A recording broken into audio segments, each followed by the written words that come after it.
Please, Nia Brooks whispered through the crack in her apartment door. I don't want any trouble. The first motorcycle had arrived before sunrise. The second came 10 seconds later. Then another, and another.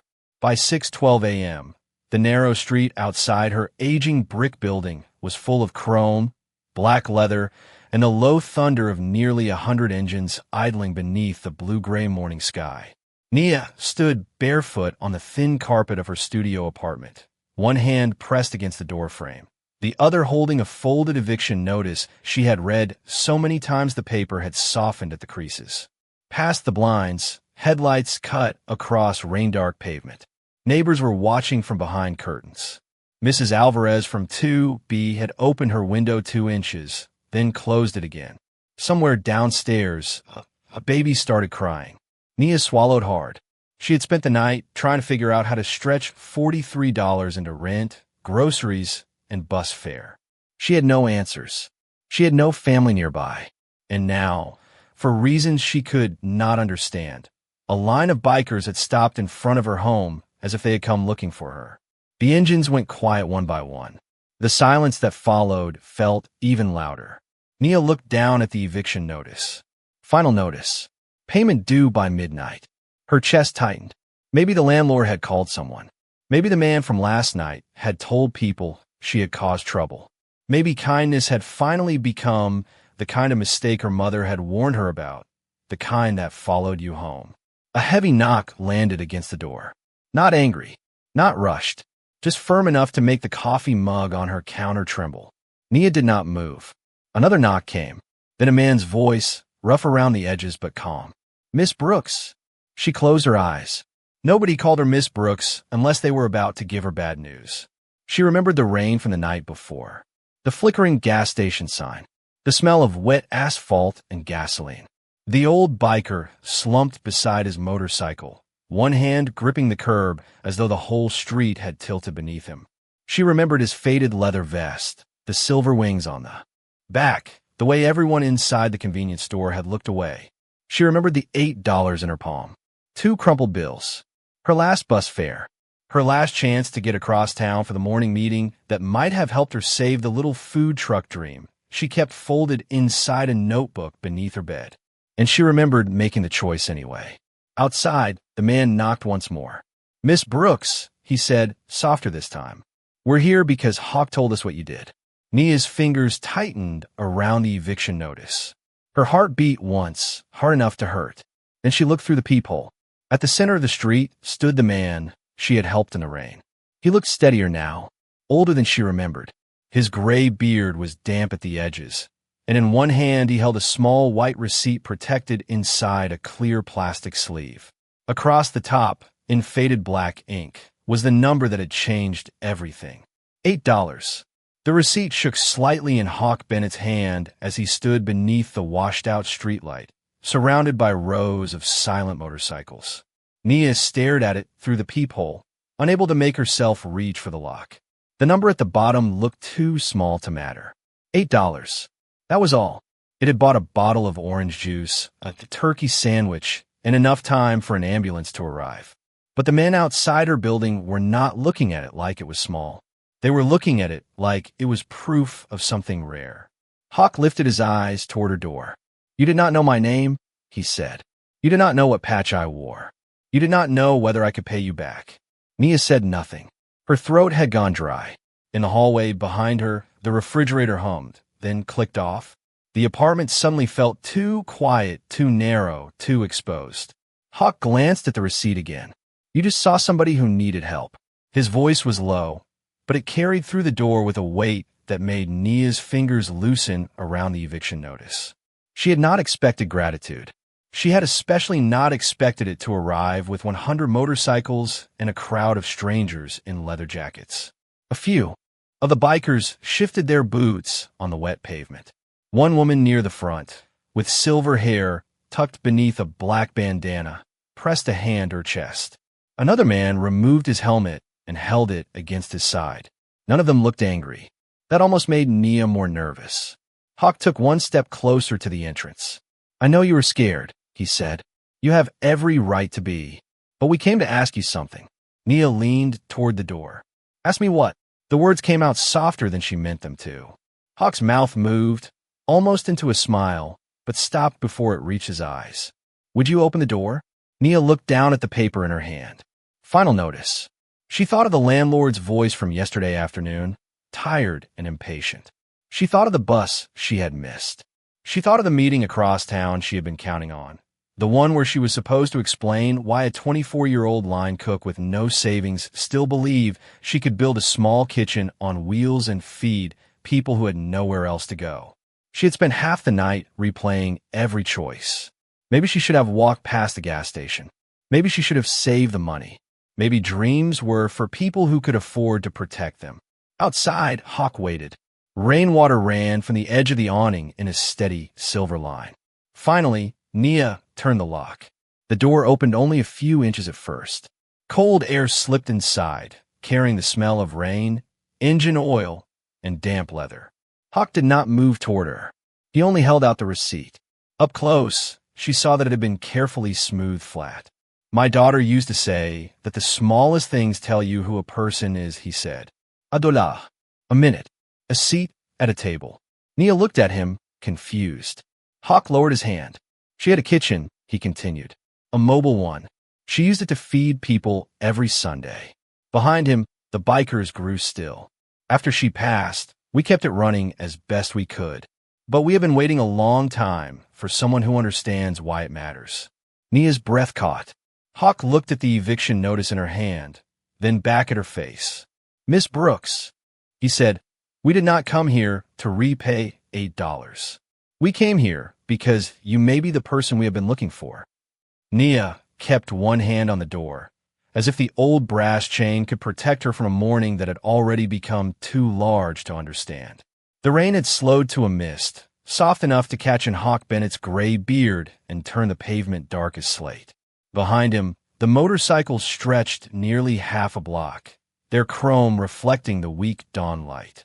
Nia looked from Hawk to the woman in the black bandana, then to the men standing quietly beside their bikes. I do not understand, she said. Her voice was careful now. You are telling me there is a kitchen? Hawk nodded once.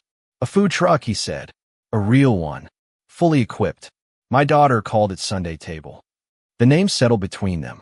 Nia felt something move inside her chest, small and painful, like hope trying to wake up after a long night. Hawk continued before she could answer. Mara built it herself, mostly. She found an old delivery van at an auction outside Richmond. The engine barely turned over. The counters were scratched. The freezer door stuck every time it rained. But she fixed it up one piece at a time.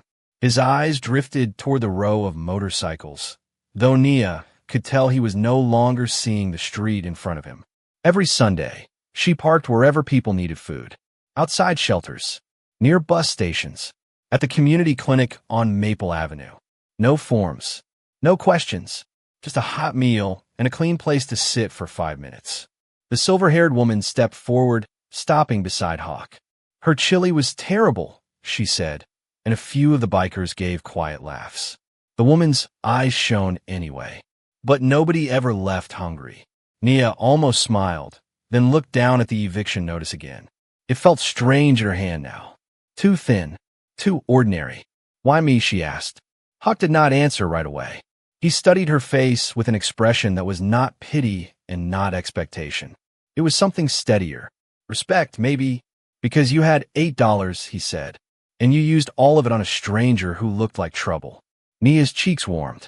You needed help. Most people saw the vest, Hawk said. You saw the person wearing it. The words landed quietly, but they made her look away. She had spent years being seen only in pieces. A black woman in a kitchen uniform. A tenant behind on rent. A girl with a dream too expensive for her paycheck. She knew what it felt like when people decided who you were before you opened your mouth. Hawk reached into the inside pocket of his jacket and pulled out a small photograph. He held it out without stepping closer. Nia took it carefully. In the picture, a young woman with dark curls stood beside a bright yellow food truck, one hand raised in a wave. Across the side of the truck were painted words in bold blue letters. Sunday table. No one eats alone. Mara believed food could make people feel visible, Hawk said. After she was gone, We kept the truck. We paid the insurance. We repaired what we could. But none of us knew how to make it hers again. Nia traced the edge of the photograph with her thumb. The paper was worn at the corners from being carried too long. I have never run a food truck, she said. Neither had Mara when she started, said the woman in the bandana. She learned. Hawk looked toward the curb. A large covered trailer sat behind the final motorcycle, its sides beaded with rain. Nia had not noticed it before. Her breath caught as two bikers walked toward it and lifted the rear door. Inside, beneath a canvas cover, was the shape of something long and familiar. Something with wheels. Hawk turned back to her. We are not asking you to save us, he said. We are asking whether you still believe in feeding people who need a place at the table. Nia looked at the covered truck, then at the eviction notice trembling in her hand. For the first time since midnight, she did not feel trapped inside the small apartment behind her. She felt the morning opening. The canvas cover came away slowly, folding in wet gray waves at the feet of the bikers. For a moment, nobody spoke. Beneath it stood a bright yellow food truck, faded at the edges but clean enough to catch the first pale light of morning. Blue letters curved across its side in A. Hand-painted line that looked almost alive against the yellow paint. Sunday table. No one eats alone. Nia stepped off the porch before she realized she had moved. The cold concrete pressed through the thin soles of her slippers. Hawk watched her come closer, but he did not reach for her arm or tell her what to feel. He only stood beside the truck with both hands resting on the handle of his cane. Up close, Nia saw that the vehicle was older than it had looked from the doorway. There was a small dent near the rear wheel. One side mirror had been replaced with a newer black one. The painted letters had a few chips where winter salt and summer heat had worn them down. But the serving window was polished. The tires looked new, and through the windshield, she could see a row of stainless steel counters shining inside. We spent the last 6 months fixing her up, Hawk said. New generator, new refrigerator, new brakes, everything inspected. Nia looked through the glass, afraid to touch it. Why would you do all that? The silver-haired woman came to stand on the other side of her. Because Mara would have been mad at us if we let it rust in a warehouse, she said. And because Hawk has been carrying that receipt around since yesterday. A few people smiled softly. Hawk did not. His eyes stayed on Nia. The truck belongs to the foundation now, he said. But the foundation does not need another board member. It needs someone who knows what hunger looks like when it is sitting right in front of you. Nia's fingers found the edge of the yellow door. The metal was cold. She thought of her notebook beneath the bed, its corners bent and smudged with flour. Inside were pages of small plans. Breakfast burritos for $5, vegetable soup for free after 6, coffee for people waiting at the bus station, peanut butter sandwiches for children whose parents had missed a paycheck. She had written every idea during breaks at the restaurant, usually with one eye on the clock and the other on the kitchen manager. But a food truck was not a dream on paper. It was insurance, permits, propane, payroll, repairs, groceries. It was everything she had never been able to afford. I cannot take this, she said. Hawk nodded as if he had expected it. You should not take it because we feel sorry for you. His voice was quiet. You should not take it because you helped me. And you should not take it unless you understand that it will be hard. Nia looked at him. Then why bring it here? Hawk lifted the receipt inside its plastic sleeve. Because $8 was hard for you to give. The street fell silent again. Somewhere above them, a train groaned along the tracks beyond the apartment buildings. Nia lowered her eyes. She had not told anyone how close she was to losing the room behind her. She had not told Hawk that the bus fare had been her last chance to make it to the meeting that could have changed her life. Yet he had seen the notice in her hand. He had seen enough. There is one thing you should know, she said, her voice barely above the rain. I might not even have a place to sleep tomorrow night. Hawk's face changed, not with surprise, but with something heavier. He turned toward the bikers. Then we start there, he said, and from the far end of the street, a woman in a red raincoat began walking toward them with a folder tucked beneath her arm. The woman in the red raincoat crossed the street carefully, stepping around puddles that reflected the yellow truck in broken pieces. She was in her early 50s, with a canvas tote over one shoulder and a folder pressed close to her chest. Her shoes were sensible, her expression serious, and her silver-framed glasses were dotted with rain. Nia recognized her before the woman reached the curb. "Miss Callahan," she said. The woman stopped. Her eyes moved from Nia to Hawk to the long line of motorcycles, then back to the eviction notice in Nia's hand. "You were supposed to be at the community grant meeting yesterday morning," she said. Nia felt heat rise to her face. "I know. I am sorry. I missed the bus." Ms. Callahan opened the folder slowly. The sound of paper against paper seemed strangely loud in the quiet street. "You did not call," she said, and the panel had to make decisions. Nia's stomach tightened. For one sharp second, the bright truck behind her disappeared. The bikers disappeared.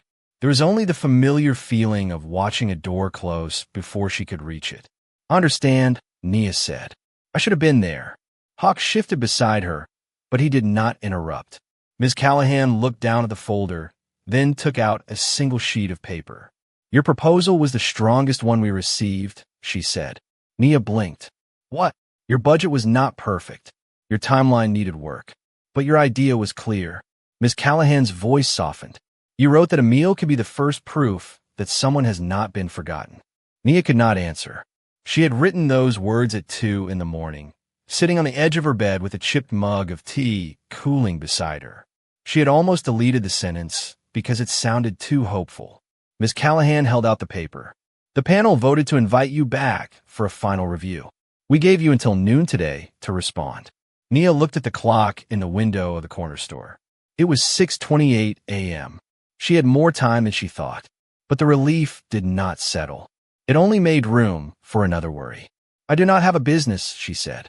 "I do not have a truck. I do not even have stable housing." Hawk looked at Ms. Callahan. "She has a truck," he said, "and we are working on the housing." The woman in the red raincoat turned towards Sunday table. Her gaze paused on the blue lettering, then on the bikers standing quietly in the rain. "Is this registered?" she asked. The silver-haired woman lifted a folder of her own. "Commercial kitchen inspection passed last week. Insurance is current. Permits are valid through December.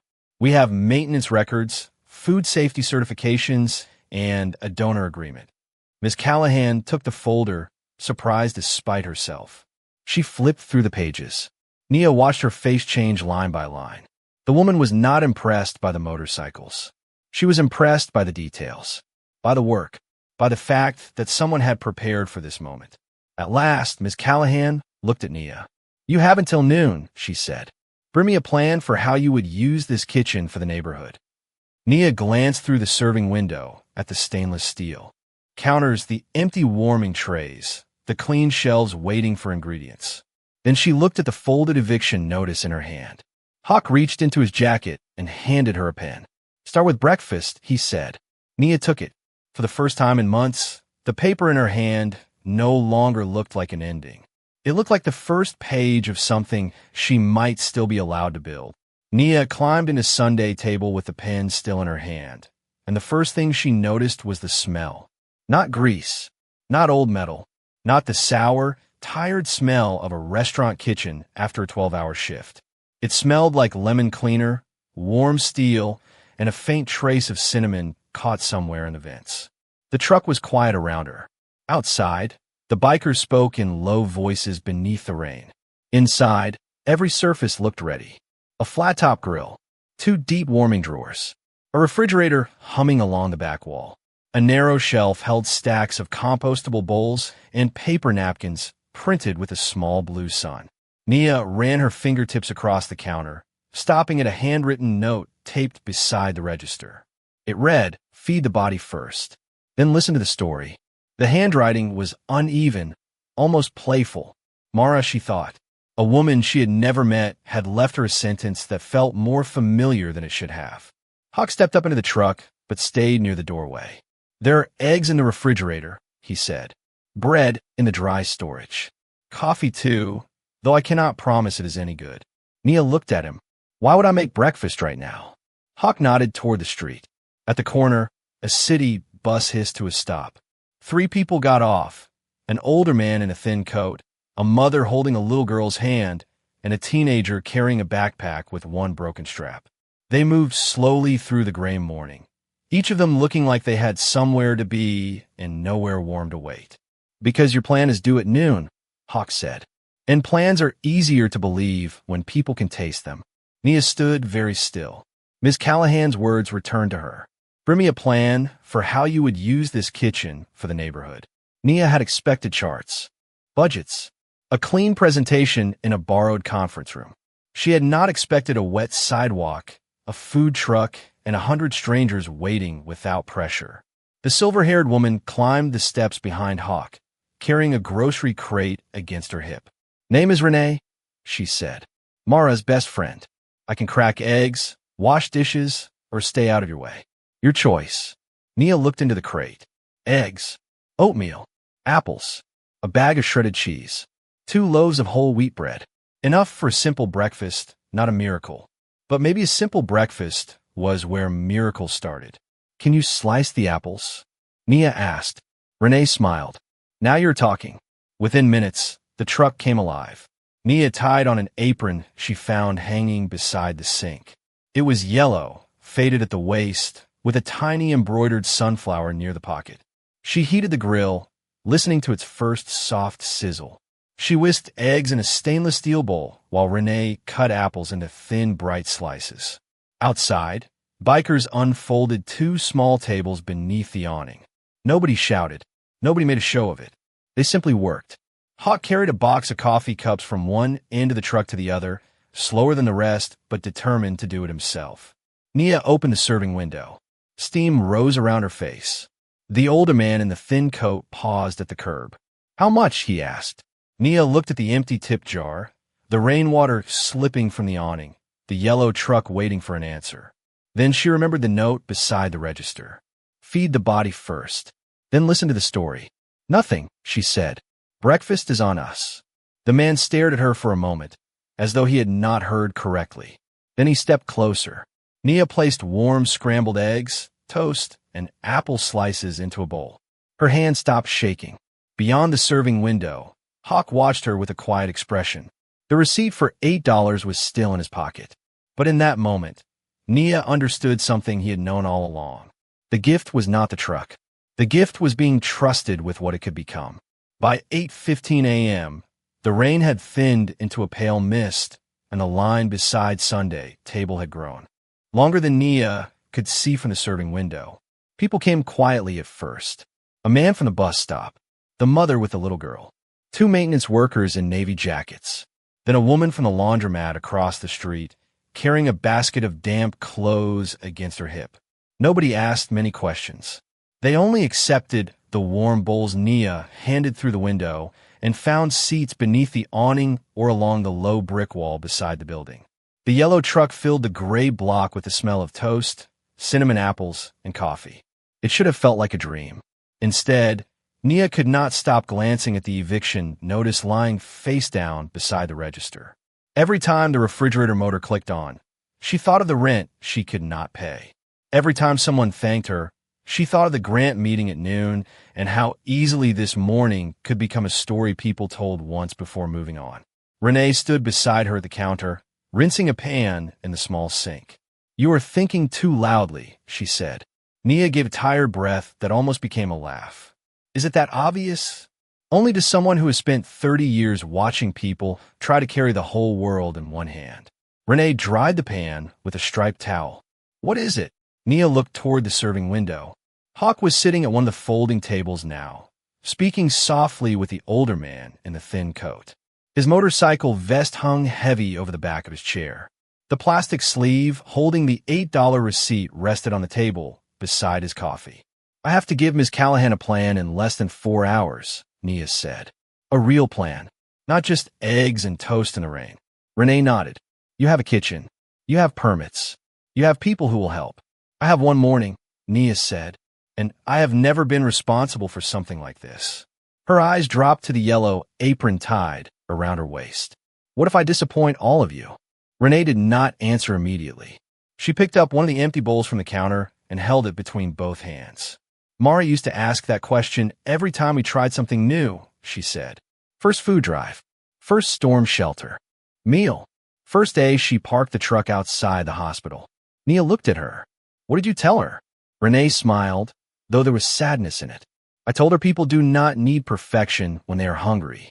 They need someone willing to show up. The words settled into Nia, slowly. Outside, the little girl from earlier stood at the window with both hands wrapped around a cup of apple juice. She looked up at Nia and smiled with a front tooth missing. Nia smiled back. Then her phone began to ring. The sound was sharp in the warm little truck. She looked at the screen and felt her stomach drop. It was her landlord, Mr. Dorsey. For a moment, she considered letting it ring. The phone stopped. A voicemail notification appeared almost immediately. Nia stared at it until Renee touched her elbow. "Listen," Renee said.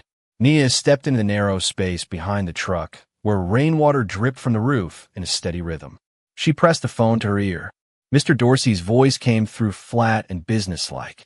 "Ms. Brooks, this is a reminder. Payment must be received by midnight, or the unit will be listed as vacant tomorrow morning.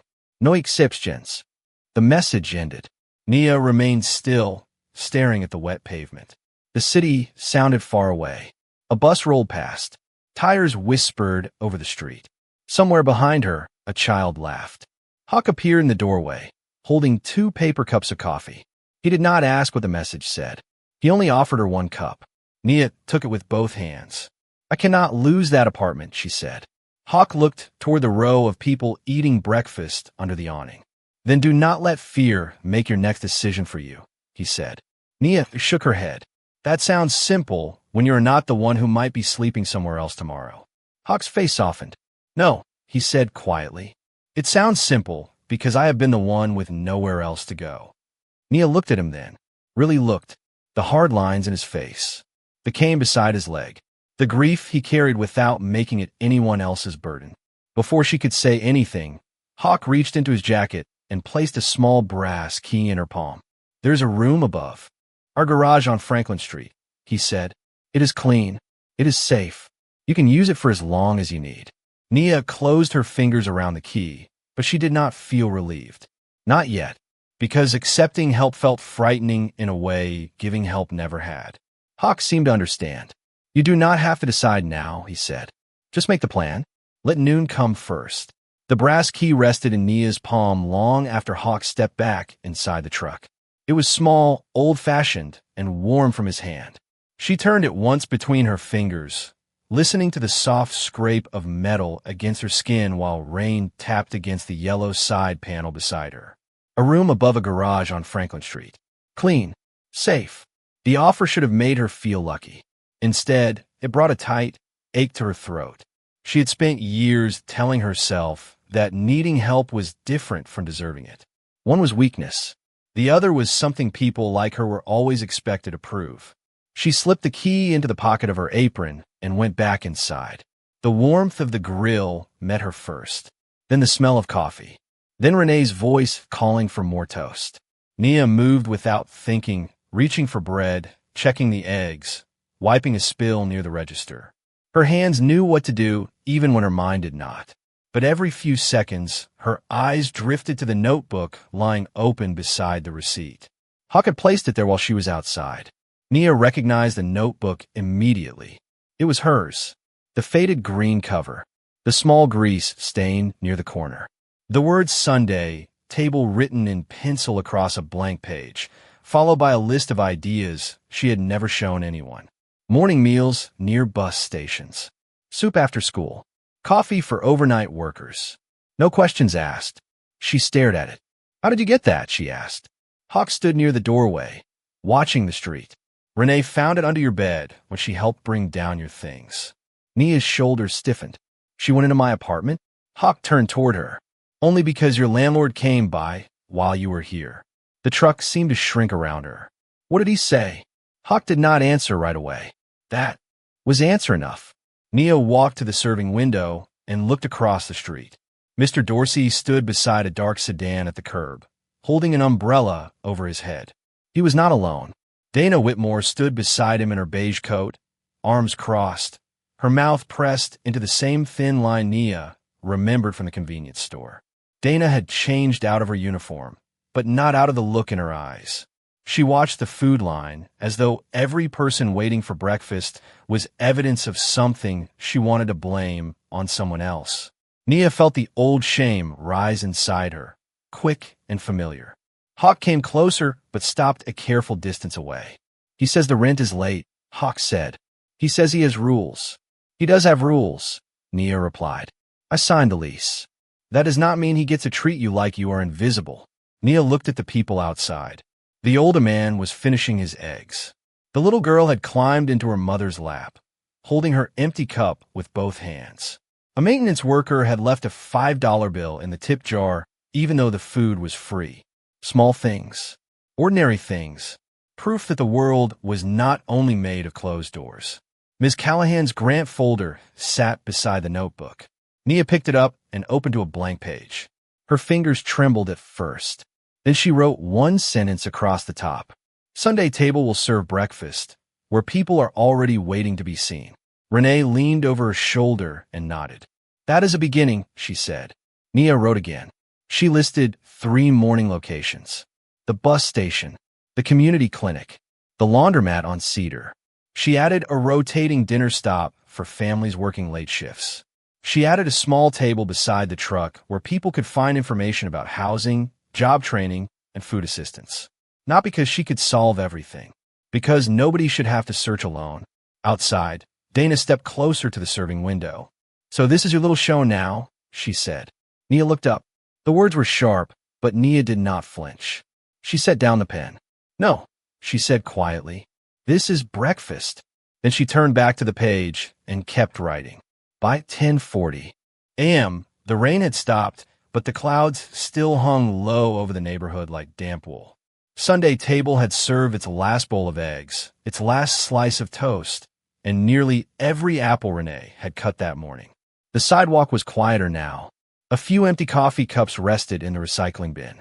The folding tables were damp around the edges. Inside the truck, Nia sat on a narrow bench beside the serving window with her notebook open across her knees. Her plan had grown to 4 pages.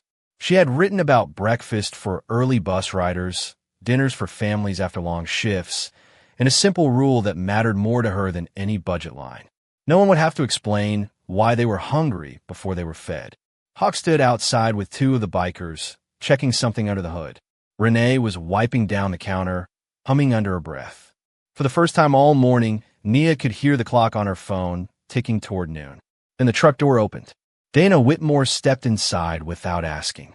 Her beige coat was still dry beneath the awning, but the look on her face carried the same coldness Nia remembered from the convenience store. She glanced around at the clean counters, the empty warming trays, and the notebook in Nia's lap. You really think this makes you some kind of hero? Dana asked. Nia did not stand. She did not raise her voice. No, she said. I think people needed breakfast. Dana let out a short breath through her nose. Mr. Dorsey is not changing his mind because you gave out eggs. Nia looked toward the street. Her landlord was still near his sedan, speaking on the phone beneath a black umbrella, even though the rain was gone. I know, Nia said.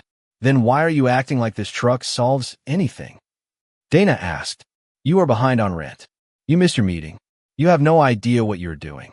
The words landed hard because part of Nia believed them. She looked at the notebook again. The handwriting on the last page had become uneven. Her budget numbers were too rough. Her timeline was too hopeful. She had listed volunteers before she had any real promise that people would stay. But through the open service window, she could see the little girl from earlier sitting on the brick wall with her mother. The child was drawing a yellow truck on the back of a grocery receipt. Nia watched her for a second, then lifted her eyes to Dana. I know exactly what I am doing, she said. Dana folded her arms. Do you? Nia closed the notebook gently. I am starting. For a moment, Dana looked as though she wanted to say something sharper. Then a voice came from the sidewalk. Ms. Brooks. Ms. Callahan stood at the curb with her red raincoat unbuttoned and a travel mug in one hand. She glanced at the food truck, the bikers, the remaining breakfast line, and finally at Nia. It is 11:53, she said. Are you ready? Nia felt every eye in the truck shift toward her. Her mouth went dry. She thought of the $8, the missed bus, the eviction notice, the brass key in her apron pocket. She thought of every person who had stepped up to the window that morning and accepted food without having to prove they deserved it. Then she picked up her notebook. Hawk appeared at the doorway, grease on his knuckles and quiet pride in his eyes. "You wrote the plan?" he said. Nia nodded. "I did." Hawk stepped aside, giving her a clear path to the street. It was such a small movement, but it felt like a door opening. Nia climbed down from the truck with the notebook pressed to her chest. Dana watched her go. Mr. Dorsey lowered his phone. The yellow letters of Sunday table glowed behind her in the thin late morning light. Nia walked toward Ms. Callahan, not because she was certain of what would happen next, but because for the first time in a long time, she was willing to let herself be seen. Nia stood beside the yellow truck with her notebook against her chest, while Ms. Callahan looked at the clock on her phone. 11:54. The whole block seemed to hold its breath with her. Hawk stayed near the rear wheel, one hand resting on his cane. Renee stood in the serving window with a dish towel over her shoulder. Even Dana had gone quiet. Ms. Callahan opened her folder and pulled out a printed copy of Nia's original application. The pages fluttered once in the breeze before she pressed them flat against the hood of a parked motorcycle. "You asked for seed funding," she said. $10,000 for a small community food program." Nia nodded. "Yes, ma'am. And this morning, you served food from a licensed mobile kitchen before you had the grant." Nia looked back at Sunday table. The side panel still held a faint warmth from the grill. "I did." Ms. Callahan studied her. "Tell me why I should believe this will still be here in 6 months." It was not a cruel question. That made it harder. Nia could have talked about the truck. She could have listed the new refrigerator, the permits, the volunteers, the foundation paperwork Renee had placed in her hands. Instead, she looked across the street at the people who had eaten breakfast. The older man in the thin coat was still there, holding his coffee with both hands. The mother was helping her little girl zip up a pink jacket. A maintenance worker had returned with 2 co-workers from the next building. None of them were looking at Nia like she had to impress them. They were simply waiting to see whether the window would open again tomorrow.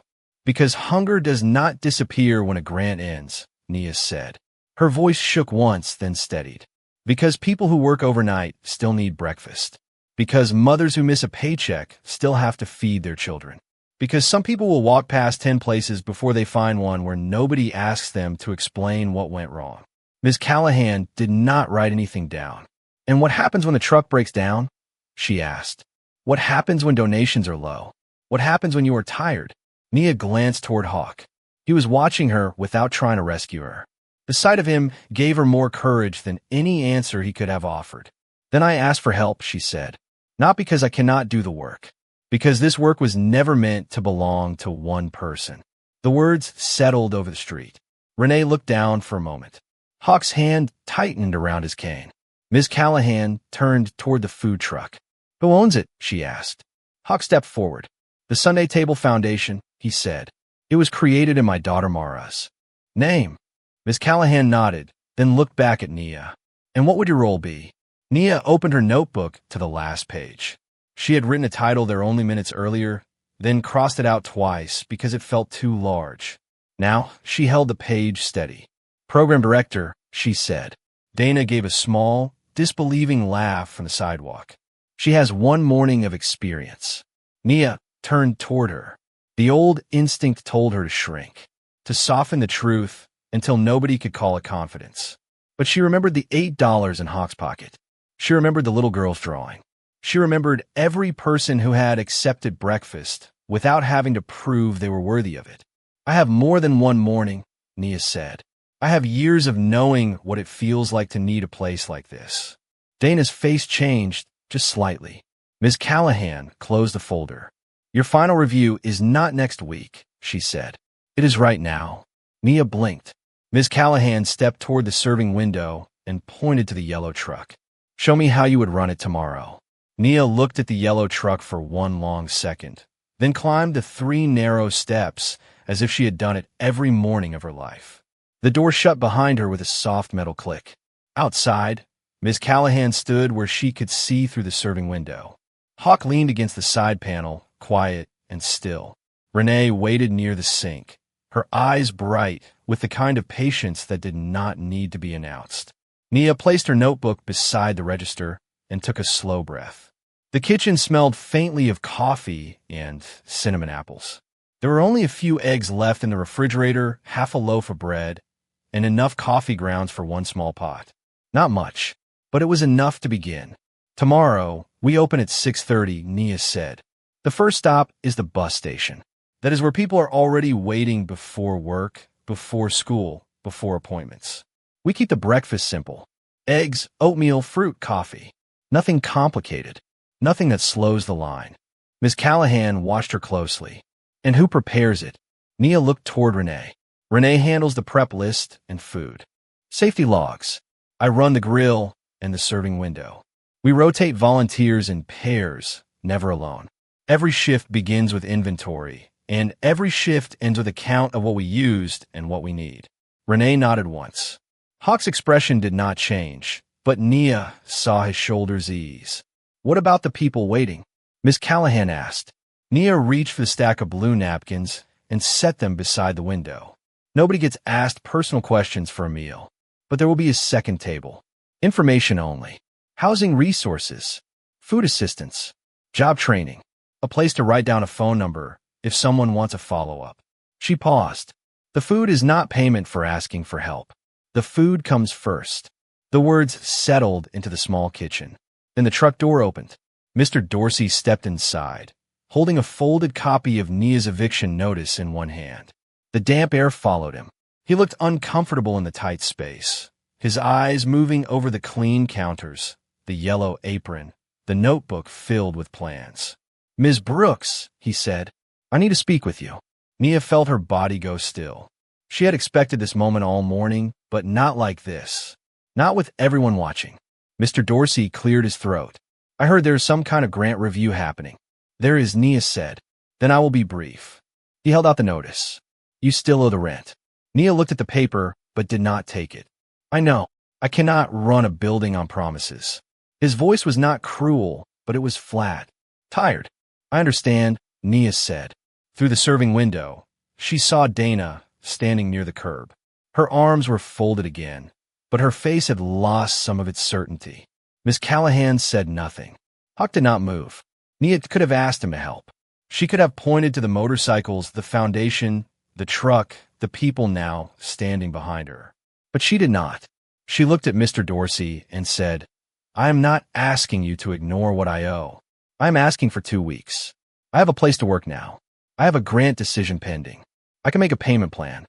Mr. Dorsey's jaw tightened. And if the grant does not come through? Nia looked down at her notebook.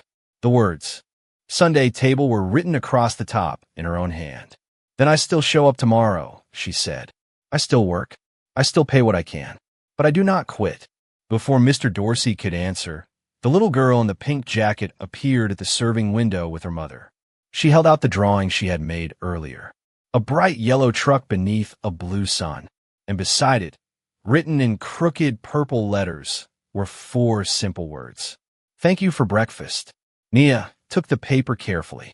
The girl smiled, then ran back toward her mother. For the first time, Mr. Dorsey looked at the food truck differently. Not as a problem parked on a street. Not as noise or attention or delay. He looked at the drawing in Nia's hand. Then he looked at the people waiting quietly beneath the awning. 2 weeks, he said at last. No more than that. Nia closed her eyes for half a second. Thank you, she whispered. Mr. Dorsey nodded and stepped back out into the gray light. Ms. Callahan opened her folder again. This time, she did not look skeptical. She looked ready. Ms. Callahan set her folder on the stainless steel counter and looked from Nia to the drawing taped beside the register.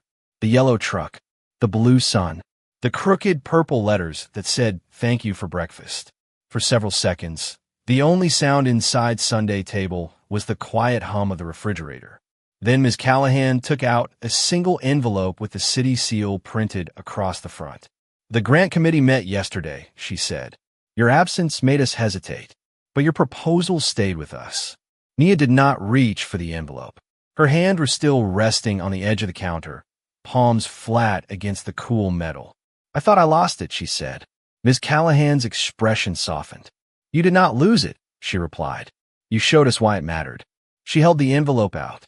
Nia accepted it slowly. The paper felt heavier than it should have.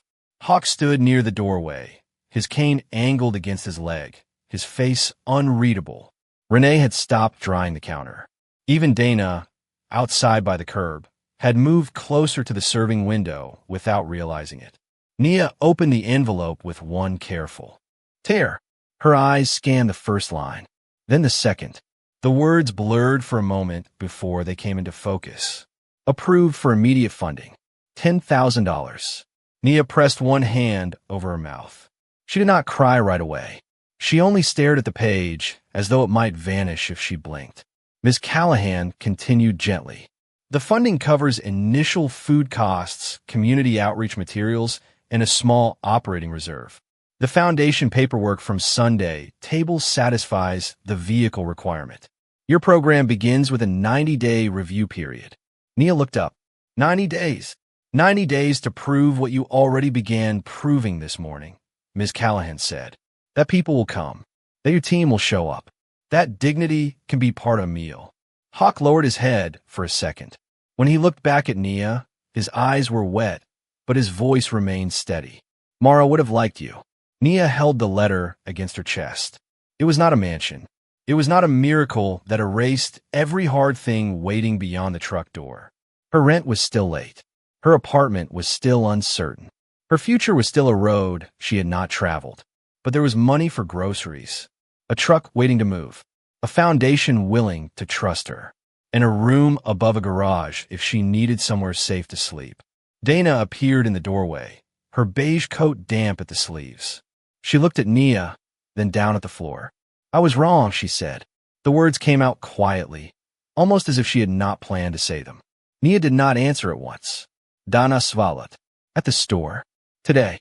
I kept looking at what I thought you did not have. Her gaze lifted slowly.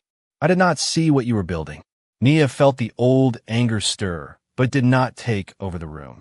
She thought of the note beside the register. Feed the body first, then listen to the story. She picked up one of the blue napkins and wrote a short list on it. Bread, fresh fruit, oatmeal, coffee. Then she handed it to Dana. The grocery store on Jefferson has these on sale after 4, Nia said. We need enough for tomorrow morning. Dana looked at the list, surprised. You want me to get them? I want you to. Help, Nia said. Outside, a thin strip of sunlight broke through the clouds and fell across the yellow paint of Sunday table. Hawk reached into his jacket and placed the protected $8 receipt beside Nia's grant letter. 2 pieces of paper, one small enough to fit in a pocket, one large enough to start a future. Nia looked through the serving window at the street, at the people still gathered beneath the awning, at the city waking around them. Then she tied the yellow apron tighter around her waist and said, Tomorrow, we open at 6:30. At 6:30 the next morning, the serving window of Sunday table opened to a sky the color of pale gold. The rain had finally moved on, leaving the sidewalk washed clean and shining beneath the early light. Nia stood inside the truck in the yellow apron, her hair tucked beneath a soft black cap, one hand resting beside the register where 2 papers had been placed under a clear plastic cover. The grant approval letter lay on one side. The $8 receipt lay on the other. She had read neither of them that morning. She did not need to. The truck told the story now. The grill gave off a gentle hiss. Jutmel warmed in a stale pot.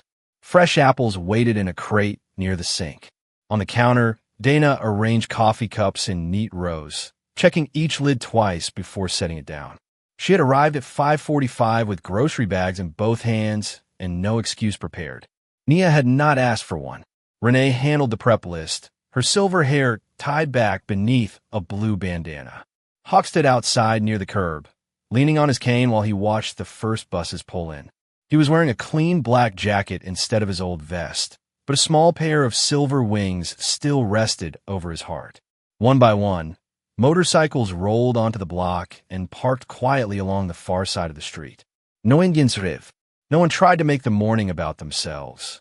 The riders unloaded folding tables, cases of bottled water, and 2 crates of oranges. Then they stepped aside. The first person in line was the older man in the thin coat. He looked warmer than he had yesterday, though his hands still curled around the strap of a worn canvas. Bake. Nia smiled through the window. Good morning, she said. What can I get you? He looked at the menu board Dana had written in blue marker. Oatmeal, eggs, toast, coffee. Underneath, in smaller letters, were the words, take what you need. Leave with dignity. The man looked back at Nia. Coffee and eggs, please. Coming right up.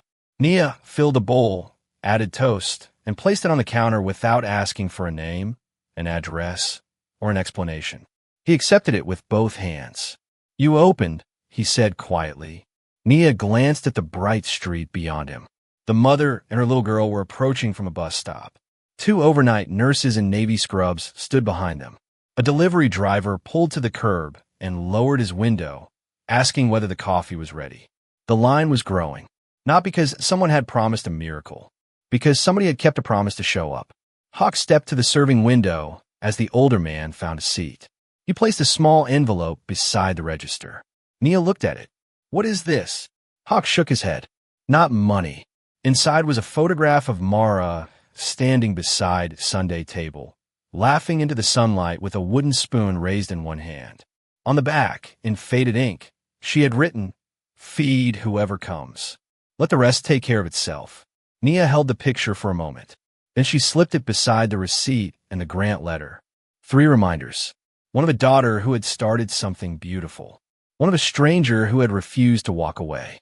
One of a future that had arrived only because Nia had chosen to see a human being before she saw anything else. Dana brought another tray of cups to the counter. We need more coffee, she said. Nia smiled. Then we make more coffee. Outside, the morning widened around the yellow truck. A child laughed. A bus sighed at the curb. The smell of toast drifted into the sunlight. And for the first time in a long time, Nia did not feel like she was waiting for life to begin. She was already standing in the middle of it.